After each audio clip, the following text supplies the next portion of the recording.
ధ్వని జనకం ద్వారా యానకంలో కలుగజేయబడిన అలజడి ఏదైతే ఉందో అది యానకం ద్వారా ప్రయాణిస్తుంది, కానీ యానకంలోని కణాల ద్వారా ప్రయాణించదు. ఈ బిట్ లాస్ట్ డిఎస్సిలో అడిగాడు.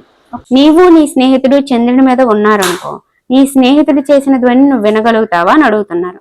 పౌనఃపున్యం పెరిగితే సంపీడన వెళ్లీకరణాల సంఖ్య పెరుగుతుంది, పిచ్ కూడా పెరుగుతుంది. ఎందుకు అన్నిసార్లు చెప్తున్నానంటే వీటి మీద ఖచ్చితంగా బిట్ వస్తుంది. మొన్న డిఎస్సిలో కూడా వచ్చింది. తేడా అర్థమైంది కదా. సో ఇక్కడ నుంచి ఇక్కడికున్న దూరం తరంగ దైర్ఘ్యం అయితే ఈ మధ్య బిందువు నుంచి ఉన్న ఈ దూరాన్ని ఏమంటారు అంటే కంపన పరిమితి అంటారు. హాయ్ అండి, నేను మీ Vahini. Welcome to our channel Tarak Vahini TET and DSC. ఈ ఛానల్లో ఏపీ టెట్ డిఎస్సి సిలబస్ పై ప్రతిరోజు కూడా వీడియో క్లాసులు ఉంటాయి. అండ్ వాటిపైన ఎయిమ్ ఫర్ డిఎస్సి అనే టెలిగ్రామ్ గ్రూప్ లో వీక్లీ సండే ఒక టెస్ట్ అయితే ఉంటుంది. అది కూడా ఫ్రీగానే కండక్ట్ చేస్తున్నాం. ఇంకా ఎవరైనా ఛానల్ ని సబ్స్క్రైబ్ చేసుకోకపోతే వెంటనే సబ్స్క్రైబ్ చేసుకోండి. ఈ రోజు ఈ వీడియోలో మీరు ఎప్పటి నుంచో అడుగుతున్న 9th క్లాస్ ఫిజిక్స్ లో ఉంది ధ్వని అనే చాప్టర్ ని ఎక్స్ప్లెయిన్ చేసుకుందాం. ఓకేనా. మనం 9th క్లాస్ ఫిజిక్స్ నోట్స్ అనేది పీడిఎఫ్ కింద చేసి ఇచ్చాము. తీసుకున్న వాళ్ళందరూ కూడా చాలా బాగుంది, మీరు ఎంత కష్టపడి రాశారు ఈ నోట్స్ లో కనిపిస్తుంది అని చెప్పడం జరిగింది. థ్యాంక్ యూ సో మచ్, మీ అందరికీ ఉపయోగపడుతున్నందుకు. అలాగే ఇప్పుడు ధ్వని అనే చాప్టర్ ని క్లియర్ గా ఎక్స్ప్లెయిన్ చేసుకుందాం. అంటే ఒక ర్యాపిడ్ రివిజన్ లాగా మొత్తం చూసేద్దాం అన్నమాట. ఓకే, మనం ప్రతిరోజు మనుషులు, పక్షులు, గంటలు, యంత్రాలు, వాహనాలు, టెలివిజన్లు, రేడియోలు మొదలగు వివిధ ధ్వని జనకాల నుండి ధ్వనులను వింటూ ఉంటాం. ధ్వని అనేది మన చెవులలో వినికిడి అనుభూతిని కలిగించే ఒక శక్తి స్వరూపం. యాంత్రిక శక్తి, కాంతి శక్తి లాంటి వేరే శక్తి రూపాలు కూడా కలవు. గత తరగతుల్లో మనం యాంత్రిక శక్తి గురించి మాట్లాడుకున్నాం.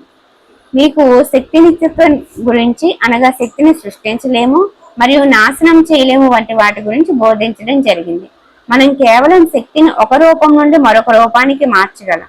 చప్పట్లు కొట్టినప్పుడు ధ్వని ఉత్పత్తి అవుతుంది. మీరు మీ శక్తిని ఉపయోగించకుండా ధ్వని ఉత్పత్తి చేయగలరా? ఏ శక్తి రూపాన్ని ఉపయోగించి ధ్వనిని ఉత్పత్తి చేయగలరు?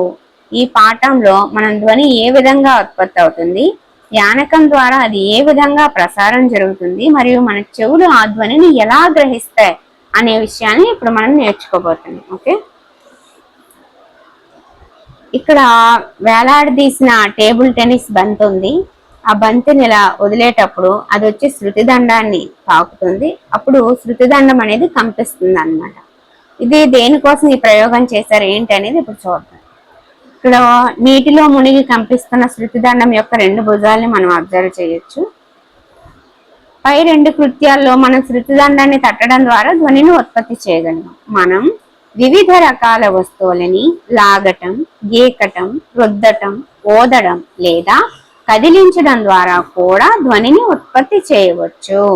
మనం వస్తువులని కంపింప చేస్తే ధ్వని ఉత్పత్తి అవుతుంది.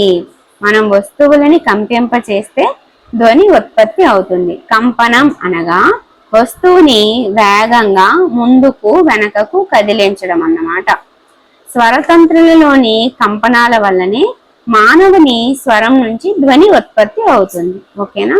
ఒక పక్షి తన రెక్కల్ని చరిచేటప్పుడు కూడా మీరు ధ్వనిని వినే ఉంటారు. అలాగే తేనెటీగతో పాటు వచ్చే సౌండ్ను కూడా మీరు వినే ఉంటారు కదా. సాగదీయబడిన ఒక రబ్బర్ బ్యాండ్ ని ఒకవైపు లాగి వదిలేస్తే అది కంపనాలు చేస్తూ ధ్వనిని ఉత్పత్తి చేస్తుంది.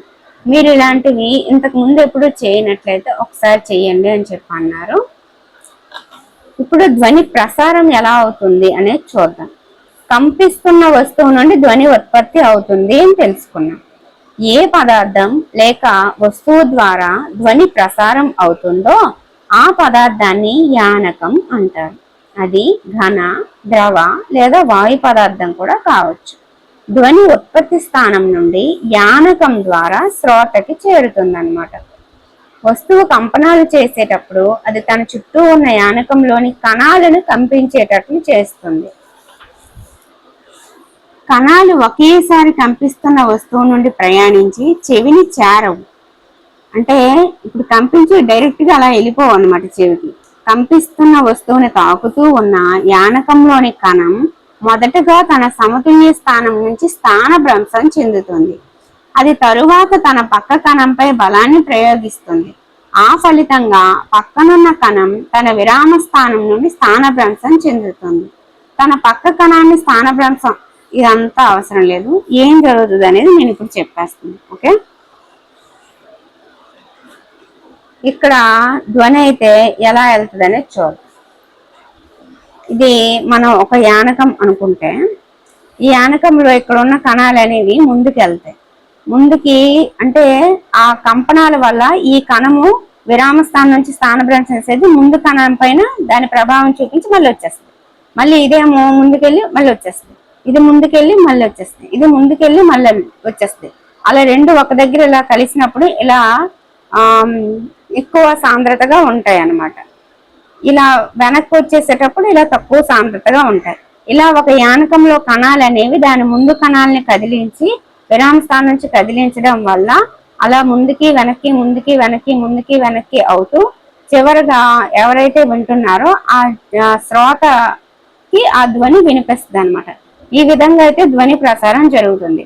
ధ్వని జనకం ద్వారా యానకంలో కలుగు చేయబడిన అలజడి ఏదైతే ఉందో అది యానకం ద్వారా ప్రయాణిస్తుంది, కానీ యానకంలోని కణాల ద్వారా ప్రయాణించదు. ఈ బిట్ లాస్ట్ డిఎస్సిలో అడిగాడు, ఒకసారి చూద్దాం.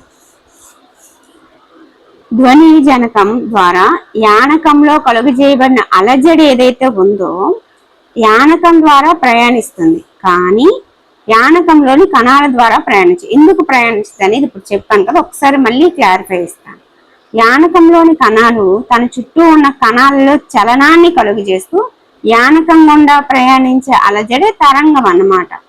ఏవైతే యానకంలో కణాలు తన చుట్టూ ఉన్న కణాలని కదిలిస్తూ ఇలా వెళ్తుంది కదా, యానకం గుండా ప్రయాణించే అలజడి తరంగం అన్నమాట. తర్వాత అవి పక్క కణాల్లో కూడా అదే కదలికని కలుగు చేస్తాయి. యానకంలోని కణాలు వాటంతటవే ముందుకి వెళ్ళవు. యానకంలో కణాలు వాటంతట ముందుకు వెళ్ళాయా, పక్కన ఉన్నది వచ్చి తోస్తే వెళ్ళాయి మళ్ళీ వెనక్కి వచ్చాయి, పక్కన ఉన్నది వచ్చి తోస్తే వెళ్ళాయి మళ్ళీ వెనక్కి వచ్చాయి, పక్కన ఉన్నది వచ్చి తోస్తే వెళ్ళాయి వెనక్కి వచ్చాయి. అలా యానకంలో కణాలు అనేది వాటంతటవే ముందుకెళ్ళలేదు, కానీ అవి కలగజేసిన అలజడి ఏదైతే ఉందో అది యానకంలో ముందుకెళ్తుంది అన్నమాట. ఓకేనా, ఒక యానకం గుండా ధ్వని ప్రసరణ జరిగేటప్పుడు ఈ విధంగా జరుగుతుంది. అందువలననే మనం ధ్వనిని ఒక తరంగంలా చూడగలుగుతున్నాం. ధ్వని తరంగాలను యానకంలోని కణాల కదలికగా కాక శక్తి ప్రసారంగా అభివర్ణించవచ్చు. వాటిని యాంత్రిక తరంగాలు అనవచ్చు. ఇక్కడ మనకి ఎన్ని పాయింట్లు వచ్చాయి ఒక్క పారాగ్రాఫ్ లో అంటే, కంపిస్తున్న వస్తువు నుండి ధ్వని ఉత్పత్తి అవుతుంది. ధ్వని ఏ పదార్థం లేదా వస్తువు గుండా ప్రసారం అవుతుందో ఆ పదార్థాన్ని యానకం అంటారు. అది ఘన, ద్రవ లేదా వాయు పదార్థం కావచ్చు. ధ్వని ఉత్పత్తి స్థానం నుండి దేని ద్వారా శ్రోతకు చేరుతుందంటే యానకం ద్వారా చేరుతుంది. మరి ఆ ధ్వని జనకం ద్వారా యానకంలో కలుగు చేయబడిన అలజడి అనేది యానకం ద్వారా ప్రయాణిస్తుంది, కానీ యానకంలోని కణాల ద్వారా ప్రయాణించదు. యానకంలోని కణాలు తన చుట్టూ ఉన్న కణాలలో చలనాన్ని కలుగు చేస్తూ యానకం గుండా ప్రయాణించే అలజడిని మనం తరంగం అంటాము. అందుకని ఇవి యాంత్రిక తరంగాలుగా చెప్పుకుంటాము. ధ్వని తరంగాలని యానకంలోని కణాల కదలికగా కాక శక్తి ప్రసారంగా మనం అభివర్ణించుకోవచ్చు. అసలు ఆ యానకంలో కణాలు ఎలా కదులుతాయి, వాటంతట అవే కదులుతాయా, యానకంలో కణాల కదలిక వల్లే ధ్వని అనేది అవతలి వ్యక్తికి చేరుతుందా, ఇలాంటి బిట్లు అడగడానికి అవకాశం ఉంటది. కాబట్టి ఈ కాన్సెప్ట్ అనేది అర్థమైతేనే ఆ బిట్లకు మనం ఆన్సర్ చేయగలం. ఇప్పుడు మీకు క్లారిటీగా అర్థమైందని అనుకుంటున్నాను. ఒకవేళ అర్థం కాకపోతే రెండోసారి వినండి. ఓకే, గాలి అనేది ధ్వని ప్రయాణించే అతి సామాన్య యానకం. ఒక కంపిస్తున్న వస్తువు ముందుకు కదిలితే అది గాలిలోని కణాలను నెట్టడం ద్వారా అధిక పీడన ప్రాంతాన్ని కలుగు చేస్తుంది. నేను చెప్పాను కదా, ఇలా కణాలన్నీ ఒక దగ్గర ఉండి కదలడానికి స్టార్ట్ అయ్యేటప్పుడు దాన్ని ఇక్కడ ఎక్కువగా ఉంది పీడన ప్రాంతం అనేది అని చెప్పుకున్నాం కదా, సాంద్రత అనేసి. సో ఇలా అధిక పీడన ప్రాంతం కదిలితే కణాలని నెట్టడం ద్వారా, అంటే ఇది వచ్చి దీన్ని నెట్టేటప్పుడు ఆ రెండు ఇలా ఉంటాయి కదా, అక్కడ ఎక్కువ పీడనం ఉంటది అన్నమాట. వాటిని సంపీడనాలు అంటారు. అది కదిలించి ఇలా కదిలించి మళ్ళీ వెనక్కి వచ్చేస్తుంది కదా, ఆ గ్యాప్ కొంచెం ఎక్కువగా ఉంటది అన్నమాట. వాటిని విరళీకరణాలు అంటారు. ఇది అల్పపీడన ప్రాంతము, ఇది అధిక పీడన ప్రాంతం అన్నమాట. అధిక పీడన ప్రాంతాన్ని సంపీడనం అంటారు, అల్పపీడన ప్రాంతాన్ని విరళీకరణం అంటారు. ఇలా ఒక వస్తువు వేగంగా ముందుకి వెనక్కి కదిలించినప్పుడు సంపీడనాలు విరళీకరణాల శ్రేణి గాలిలో సృష్టించబడతాయి. ఓకే, ఆ సంపీడనాలు విరళీకరణాలు యానకం గుండా ధ్వని ప్రసారం అయ్యేలా చేస్తాయి. సంపీడనం ఒక అధిక పీడనం గల ప్రాంతం మరియు విరళీకరణం ఒక అల్ప పీడనం గల ప్రాంతం. పీడనం అనేది ఇవ్వబడిన ఘన పరిమాణంలో యానకంలో గల కణాల సంఖ్యకి సంబంధించినది. యానకంలో అధిక సాంద్రత గల కణాలు అధిక పీడనాన్ని కలుగు చేస్తాయి మరియు అల్ప సాంద్రత గల కణాలు అల్ప పీడనాన్ని కలుగు చేస్తాయి. ఇందాక నేను మీకు చెప్పాను కదా, ఇక్కడ ఎక్కువగా కణాలు ఉన్నాయి, ఎక్కువ సాంద్రతని కలిగి ఉన్నాయి అని చెప్పి. అర్థమైంది కదా, ఈ కాన్సెప్ట్ అయితే అర్థమైంది కదా. సంపీడనాలు అంటే ఏంటి, విరళీకరణాలు అంటే ఏంటి, వాటి ద్వారా ఎలా ప్రసారం జరుగుతుంది అనే కాన్సెప్ట్ కూడా అర్థమైంది కదా. అందువల్ల యానకంలో ధ్వని ప్రసారాన్ని సాంద్రత వ్యత్యాసాల ప్రసారంగాను లేదా పీడన వ్యత్యాసాల ప్రసారంగాను చూడొచ్చు. మీకు ఎగ్జామ్లో ఎలా అడగడానికి అవకాశం ఉంటుంది అంటే, అధిక పీడన ప్రాంతం గలది ఏది, సంపీడనమా విరళీకరణమా అని అడుగుతారు. లేదా ధ్వని ప్రసారాన్ని ఎలా మనం చూడొచ్చు, సాంద్రత వ్యత్యాసాల ప్రసారంగాన, పీడన వ్యత్యాసాల ప్రసారంగాన, యాంత్రిక తరంగాలుగాన, పైవన్నీ అంటే పైవన్నీ. సో ప్రతి లైన్ కూడా ఇంపార్టెంట్. నెక్స్ట్ ఇక్కడ చూద్దాం. ఒక యానకంలో కంపిస్తున్న వస్తువు ద్వారా ఉత్పత్తి చేయబడిన ధ్వని మీ చెవులకి ఎలా చేరుతుంది? ఏదైనా ఒక వస్తువు కంపించింది అనుకోండి, కంపించినప్పుడు అదేం చేస్తుంది, తన చుట్టూ ఉన్న గాలి కణాలను కూడా కంపించేలా చేస్తుంది. అప్పుడు ఆ కణాలు పక్కన ఉన్న కణాలకి శక్తిని బదిలీ చేస్తూ అలా ఒక యానకంలో అలజడిని సృష్టిస్తాయి. ఈ విధంగా ధ్వని అనేది తరంగాల రూపంలో మన చెవులకి చేరుతుంది అన్నమాట. మీ బడిగంట ధ్వని ఏ విధంగా ఉత్పత్తి చేస్తుందో వివరించండి అన్నారు.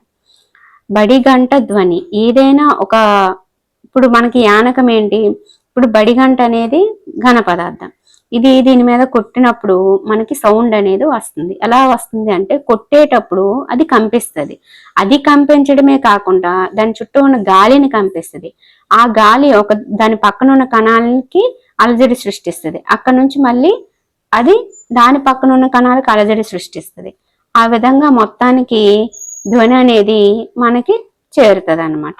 ధ్వని తరంగాల్ని ఎందుకు యాంత్రిక తరంగాలు అంటారంటే, ధ్వని అనేది శూన్యంలో ప్రయాణించదు అనమాట. దానికి ఖచ్చితంగా ఒక యానకం అవసరం.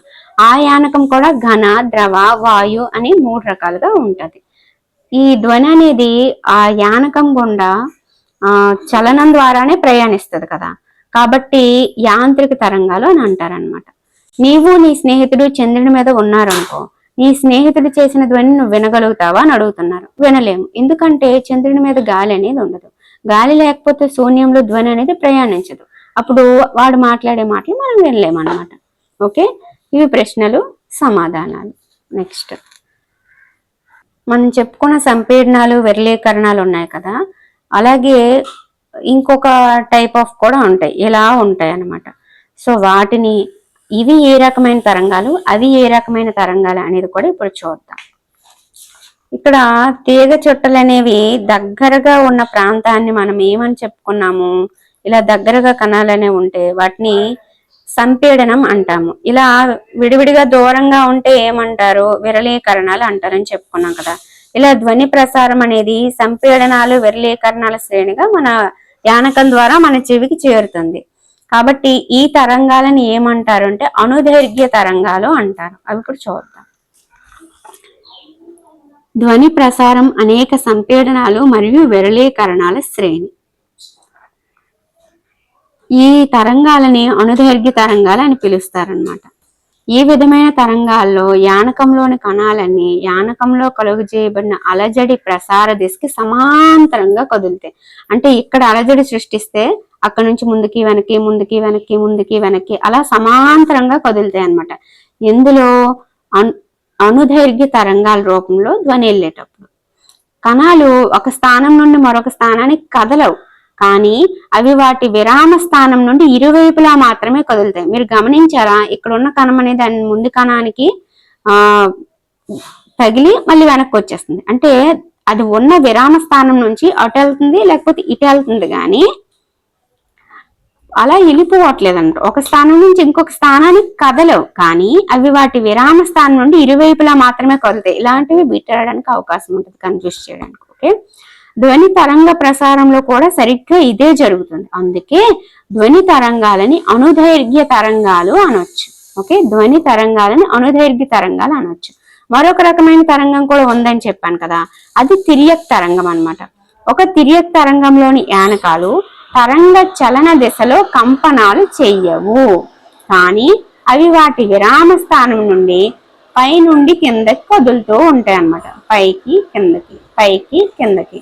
వాటిని తిర్యక్ తరంగాలు అంటారు. అవి కూడా తరంగ చలన దిశలో కంపనాలు చేయవు. ఇవేంటి, తరంగ చలన దిశకి సమాంతరంగా కదులుతాయి. ఏంటి, అనుదైర్ఘ్య తరంగాలు. కానీ తిర్యక్ తరంగాలు అనేవి ఏదైతే చలన దిశ ఉందో దాంట్లో కంపనాలు చేయవు అనమాట. ఆ తరంగ చలన దిశలో చెయ్యవు. ఎలా చేస్తాయి, విరామ స్థానం నుంచి పైకి కిందకి, పైకి కిందకి ఇలా వెళ్తాయి. యానకంలో ప్రతి ఒక్క కణము యానకంలోని తరంగ ప్రసార దిశకి లంబంగా వాటి విరామ స్థానం నుంచి కంపిస్తూ ఉండే తరంగాలే తిర్యక్ తరంగాలు అన్నమాట. అవి ఇప్పుడు చూద్దాము. ఇక్కడ చూసారు కదా, పైకి కిందకి, పైకి కిందకి, పైకి కిందకి, ఇలా ఈ తరంగాలని మనము తిర్యక్ తరంగాలు అంటాం. ఓకే, ఇప్పుడు అర్థమైంది కదా, అనుదైర్ఘ్య తరంగాలకి తిర్యక్ తరంగాలకి, సంపీడనాలకి విరళీకరణాలకి, అలాగే పైకి కిందకి లంబంగా వెళ్ళే వాటికి కూడా కొన్ని పేర్లు ఉన్నాయి, చూద్దాం. ఇప్పుడు మనం చెరువులో ఒక గులకరాయి వేసాం అనుకో, నీటి ఉపరితలంపై నీవు చూసే తరంగాలు తిర్యక్ తరంగాలకి ఒక ఉదాహరణ. కాంతి ఒక తిర్యక్ తరంగం, కానీ కాంతిలో కంపనాలు చేసేవి యానకంలోని కణాలు. పీడనం లేదా సాంద్రత కాదు, అది ఒక యాంత్రిక తరంగం కాదు. తిర్యక్ తరంగాల లక్షణాల గురించి తర్వాత తెలుసుకుంటారట. ఇక్కడ మనము ఏం చేసుకున్నాము,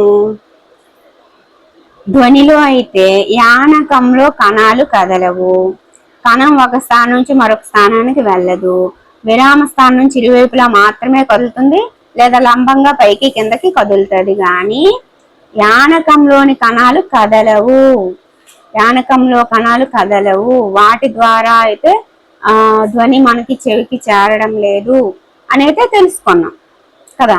కానీ ఇక్కడ కాంతిని ఏమవుతుంది, కంపనాలు చేసే యానకంలో కణాలే, అది పీడనం లేదా సాంద్రత కాదు. మనం ఇక్కడ ఏం చేసుకున్నాం, ఇక్కడ చూసారు కదా, అధిక పీడనం అని, అల్ప పీడనం అని, అధిక సాంద్రత అని, అల్ప సాంద్రత అని, సంపీడనాలని, విరళీకరణాలని.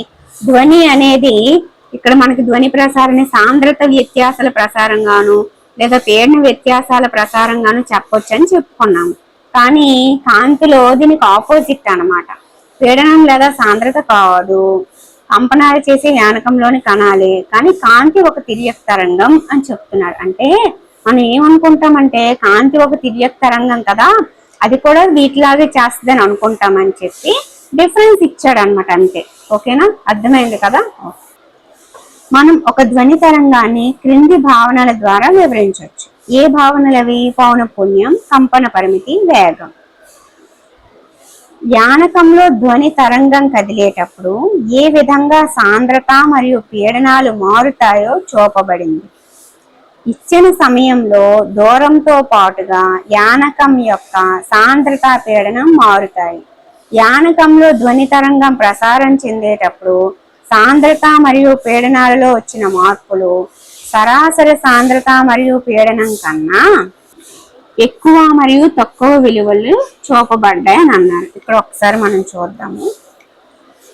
మాట్లాడే వ్యక్తి ధ్వని జనకం అనేది ఫస్ట్ ఇక్కడ ఎక్కువగా ఉంది, ఇటు నుంచి వెళ్ళింది, మళ్ళీ వెనక్కి వచ్చింది. చూసారా, ముందుకి వెనక్కి వెళ్తూనే ఉన్నాయి కణాలు అనేవి. సో ఇది ఇటు వెళ్తుంది, ఇవి ఇటు వస్తాయి, ఇది ఇటు వెళ్తుంది, ఇవి ఇటు వస్తాయి. ఇలా ముందుకి వెనక్కి కదులుతూ అధిక సాంద్రత, అల్ప సాంద్రత, సంపీడనాలు, విరళీకరణాలు ఈ విధంగా వెళ్ళి మనకి చేరుతుంది. ఇవి సాంద్రత వ్యత్యాసాలు. ఇప్పుడు పీడన వ్యత్యాసాలు చూద్దాం. సో ఇక్కడ ఎక్కువగా ఒకే దగ్గర ఉన్నాయి కాబట్టి అక్కడ అధిక పీడనం ఉన్నట్టు, ఇలా దూరం దూరంగా ఉన్నాయి కాబట్టి అక్కడ అల్ప పీడనం ఉన్నట్టు అని చెప్పుకున్నాం. ఇది పీడన వ్యత్యాసాలు. ఇప్పుడు మనం దూరాలు చూద్దాం. చూసారా, ఇక్కడ నుంచి ఎక్కడికి దూరం, ఇందులో ఇంత దూరం, ఇందులో ఎంత దూరం, ఇది ఇంత పొడవు, ఇంత దూరం. సో ఇక్కడ సాంద్రత లేదా పీడనం, దూరం ఇవన్నీ కూడా మనకి ధ్వని ప్రసారంలో జరుగుతూ ఉంటాయి అని చెప్పి అన్నాడు. ఇంకా మనకి నెక్స్ట్ చెప్పుకుందాం, ఒకసారి చూడండి. సంపీడనం అనేది కణాలన్నీ ఒకే చోట గుంపుగా కలిసినటువంటి ప్రాంతం. సంపీడనం అనేది కణాలన్నీ ఒకే దగ్గర గుంపుగా కలిసిన ప్రాంతం అన్నమాట. 11.6Cలో చూపబడిన విధంగా వక్రరేఖ పై భాగంతో సూచిస్తారు. శిఖర భాగం గరిష్టంగా గల సంపీడనాన్ని సూచిస్తుంది. అందుకే సంపీడనాలు అధిక సాంద్రత, అదే విధంగా పీడనం అధికంగా గల ప్రదేశాలు. విరళీకరణాలు అనేవి తక్కువ సాంద్రత కలిగి కణాలన్నీ దూరంగా విస్తరించబడిన ప్రాంతాలు మరియు వాటిని లోయతో సూచిస్తారు. అనగా వక్రరేఖ యొక్క క్రింది భాగాన్ని సూచిస్తారు. ఉబ్బెత్తు భాగాన్ని తరంగం యొక్క శృంగం అని మరియు లోతు భాగాన్ని ద్రోణి అంటారు. అంటే వీటిల్లో ఇది సంపీడనం అంట, కిందది విరళీకరణం అంట. సో ఉబ్బెత్తు భాగాన్ని శృంగం అని, లోతైన భాగాన్ని ద్రోణి అని అంటున్నారు. ఇది తిర్యక్ తరంగాలు, శృంగం, ద్రోణి. అదే అణుదైర్ఘ్య తరంగాలు సంపీడనాలు, విరళీకరణాలు. ఏదైతే సంపీడనాలు, విరళీకరణాలు అధిక పీడనం, అల్ప పీడనం, అధిక సాంద్రత, అల్ప సాంద్రత అని చెప్పుకున్నామో, అలాగే తిర్యక్ తరంగాల్లో కూడా అధిక పీడనం కలిగినది శృంగమని, అల్ప పీడనం కలిగినది ద్రోణి అని చెప్పడం ఇక్కడ ఉద్దేశం అన్నమాట. అంతే, అంతకుమించి ఇంకేం లేదు. ఇక్కడ ఈ మ్యాటర్ మొత్తం మీకు ఒక 4 విషయాలు తెలియజేసింది. ఏంటి? అణుదైర్ఘ్య తరంగాలు అనేవి సమాంతరంగా వెళ్తాయి. ఎక్కువగా ఉండేది సంపీడనం, తక్కువగా ఉండేది విరళీకరణం. వాటి ద్వారా వెళ్ళిపోద్ది, వాటిని అణుదైర్ఘ్య తరంగాలు అంటారు. అలాగే తిర్యక్ తరంగాలు ఏమవుతుంది? లంబంగా ఉంటుంది చలనం అనేది. అలాగే శృంగము, ద్రోణి అన్నమాట. ఇది విషయం. అది ఈ మొత్తం 2 పేరాలు 3 పేరాల్లో చెప్పిన విషయం అది. నెక్స్ట్, 2 వరుస సంపీడనాల మధ్య దూరం లేదా 2 వరుస విరళీకరణాల మధ్య దూరాన్ని తరంగ దైర్ఘ్యం అంటారు. తరంగ దైర్ఘ్యాన్ని సాధారణంగా లాంబ్డా అనే గ్రీకు అక్షరంతో సూచిస్తారు. దాని SI ప్రమాణం మీటర్. ఇప్పుడు మనం ఇక్కడ చెప్పుకోండి. ఇక్కడ చూసారు కదా, పైన ఉండేది శృంగమని, కింద ఉండేది ద్రోణి అని చెప్పాను. అలాగే పైన ఏదైతే ఉంటుందో అది సంపీడనాల కిందకు వస్తుంది, కిందది విరళీకరణాల కిందకు వస్తుంది. సేమ్ అందులో ఎలా జరుగుతాయి, ఇందులో అలానే జరుగుతాయి అని చెప్పాను. ఇప్పుడు 2 వరుస సంపీడనాల దూరం లేదా 2 వరుస విరళీకరణాల మధ్య దూరాన్ని తరంగ దైర్ఘ్యం అంటారంట. అంటే ఇది 2 ఒకేలాంటివి కదా. సో ఆ రెండిటి మధ్య ఉన్న డిస్టెన్స్ ని తరంగ దైర్ఘ్యం అంటారు. ఇప్పుడు మీకు అర్థమైంది కదా. 2 వరుస సంపీడనాల మధ్య దూరం లేదా 2 వరుస విరళీకరణాల మధ్య దూరాన్ని తరంగ దైర్ఘ్యం అంటారు. దానిని ఎలా సూచిస్తారు అంటే లాంబ్డా అనే గ్రీకు అక్షరంతో సూచిస్తారు. దాని SI ప్రమాణం ఏంటి అంటే మీటర్. Okay, metre. అర్థమైంది కదా ఇప్పుడు మీకు. ఇక్కడ మనకు ఒక విషయం చెప్పారు, ధ్వని తరంగ లక్షణాలు అని. మనం ఒక ధ్వని తరంగాన్ని ఏ భావనల ద్వారా వివరించవచ్చు అంటే ఈ 3. అందులో ఫస్ట్ ఇది పౌనఃపున్యం, దీన్నే తరచుదనం అంటారు. చూడండి, తరచుదనం అనేది ఒక సంఘటన ఎంత తరచుగా జరుగుతుంది అనే విషయాన్ని మనకు తెలియజేస్తుంది. ఉదాహరణకు మీరు ఒక డ్రమ్మును కొడుతున్నారు అనుకుందాం. ఒక ప్రమాణ కాలంలో డ్రమ్మును కొట్టే సంఖ్యని ఆ డ్రమ్ము కొట్టే తరచుదనం అని పిలుస్తారనమాట. యానకం ద్వారా ధ్వని ప్రసారం జరిగేటప్పుడు యానకం యొక్క సాంద్రత గరిష్ట మరియు కనిష్ట విలువల మధ్యలో డోలనం చెందుతుంది అని మనకు తెలుసు. సాంద్రత గరిష్ట విలువ నుండి కనిష్ట విలువకు మరలా గరిష్ట విలువకు మారడం ఒక పూర్తి కంపనాన్ని చేస్తుంది. ఒక ప్రమాణ కాలంలో జరిగే కంపనాల సంఖ్యని ధ్వని తరంగం యొక్క పౌనఃపున్యం అంటారు. అదే తరచుదనం అంటారనమాట. ఒక ప్రమాణ కాలంలో జరిగే కంపనాల సంఖ్యని ధ్వని తరంగం యొక్క పౌనఃపున్యం అంటారు. ఒక ప్రమాణ కాలంలో మనల్ని దాటే సంపీడనాలు లేదా విరళీకరణాల సంఖ్యను మనం గమనించామనుకోండి, మనం ధ్వని తరంగ పౌనఃపున్యాన్ని కూడా పొందొచ్చు అనమాట. దీనిని సాధారణంగా న్యూ అనే గ్రీకు అక్షరంతో సూచిస్తారు. పౌనఃపున్యాన్ని ఏ అక్షరంతో సూచిస్తారు అంటే న్యూ అని చదువుతారు. దీన్ని చూడడానికి మీలాగా ఉంటుంది. ఇది గ్రీకు అక్షరం. దానికి ఎస్ఐ ప్రమాణాలు హెచ్ అన్నమాట. క్యాపిటల్ హెచ్ జెడ్ ఉంటాయి. ఓకేనా, క్యాపిటల్ హెచ్ స్మాల్ జెడ్ ఉంటాయి. హెడ్జ్ ఎస్ఐ ప్రమాణాలు హెడ్జ్. ఇప్పుడు మనం పౌనఃపున్యం గురించి తెలుసుకున్నాం. ఇప్పుడు ఆ హెడ్జ్ ప్రమాణం ఎలాగొచ్చిందో ఒకసారి చూద్దాం. 1857 ఫిబ్రవరి 22న జర్మనీలోని హంబర్స్ లో హెన్రిచ్ రొడాల్ఫ్ హెడ్జ్ జన్మించి యూనివర్సిటీ ఆఫ్ బెర్లిన్ నందు విద్యను అభ్యసించారు. తన ప్రయోగాల ద్వారా జేసీ మ్యాక్స్వెల్ విద్యుదయస్కాంత సిద్ధాంతంను నిర్ధారించారు. భవిష్యత్తులో రాబో రేడియో, టెలివిజన్, టెలిగ్రాఫ్, టెలివిజన్లకు కూడా నాంది వేశారు. ఇతని ఆవిష్కరణలు భవిష్యత్తులో ఆల్బర్ట్ ఐన్స్టీన్ వివరించిన కాంతి విద్యుత్ ఫలితం కూడా ఒకటి. ఇతని గౌరవార్థం పౌనఃపున్యమునకు ఎస్ఐ ప్రమాణంగా హెడ్జ్ అని నామకరణం చేశారన్నమాట. ఇది హెడ్జ్ అని ఎందుకు నామకరణం చేశారు అనేదానికి హిస్టరీ. ఓకే, ఇప్పుడు మనము ఆ భావనల్లోని ఒక భావన అయిన పౌనఃపున్యం గురించి తెలుసుకున్నాం. రెండు వరుస సంపీడనాలు లేదా విరళీకరణాలు ఒక స్థిర బిందువును దాటుటకు పట్టు కాలాన్ని తరంగం యొక్క కాల వ్యవధి అని పిలుస్తారు. మరొక రకంగా ఒక పూర్తి కంపనం చేయుటకు పట్టే కాలాన్ని ధ్వని తరంగం యొక్క కాల వ్యవధి అని కూడా చెప్పవచ్చు. దానిని టీ అనే గుర్తుతో సూచిస్తారనమాట. దానికి ఎస్ఐ ప్రమాణం సెకండ్. ఓకేనా, పౌనఃపున్యం మరియు కాల వ్యవధి కింది సంబంధాన్ని కలిగి ఉంటాయి. ఇప్పుడు పౌనఃపున్యం అనేది న్యూ, కాల వ్యవధి అనేది టీ అన్నమాట. సో వాటి మధ్య రిలేషన్ ఈ విధంగా ఉంటుంది. సో పౌనఃపున్యం మరియు కాల వ్యవధి మధ్య సంబంధం ఏంటి అంటే న్యూ ఈక్వల్ టు 1/t. దీని మీద మనకి బిట్లు అడగడానికి అవకాశం ఉంటుంది అనమాట. ఏంటంటే న్యూ ఇచ్చి టీ అడగొచ్చు, టీ ఇచ్చి న్యూ అడగొచ్చు, ఇలా అన్నమాట. సో ఈ రిలేషన్ అయితే గుర్తుపెట్టుకోండి. అండ్ వాటి ఎస్ఐ ప్రమాణాలు కూడా గుర్తుపెట్టుకోండి. అలాగే వాటిని వేటితో సూచిస్తారు అనేది కూడా గుర్తుపెట్టుకోండి. ఓకేనా, మెయిన్ కాల వ్యవధికి దీనికి ఉన్న డిఫరెన్స్ ఏంటి అనేది మీకు అర్థమైందని అనుకుంటున్నాను. ఒక ప్రమాణ కాలంలో జరిగే కంపనాల సంఖ్య దాని పౌనఃపున్యం అవుతుంది. అలాగే రెండు వరుస సంపీడనాలు, విరళీకరణాలు ఒక స్థిర బిందువును దాటడానికి పట్టే కాలం కాల వ్యవధి అవుతుంది. అంటే ఈ రెండింటిని దాటడానికి పట్టే కాలము కాల వ్యవధి అవుతుంది. కానీ కంపనాల సంఖ్య అనేది పౌనఃపున్యం అవుతుంది అన్నమాట. ఓకేనా, రిలేషన్ వచ్చేసి new equal to 1/t. Okay, next చూద్దాము. ఒక ఆర్కెస్ట్రాలో వైలిన్ మరియు పిల్లన గ్రోవ్ని ఒకేసారి వాయించవచ్చు. రెండు ధ్వనులు ఒకే యానకం నుండి అనగా గాలి ద్వారానే ప్రయాణిస్తాయి. ఒకేసారి మన చెవిని చేరుతాయి. ధ్వని జనకంతో సంబంధం లేకుండా రెండు ధ్వనులు ఒకే వేగంతో ప్రయాణం చేస్తాయి. కానీ మనం గ్రహించే శబ్దాలు వేరువేరుగా ఉంటాయి.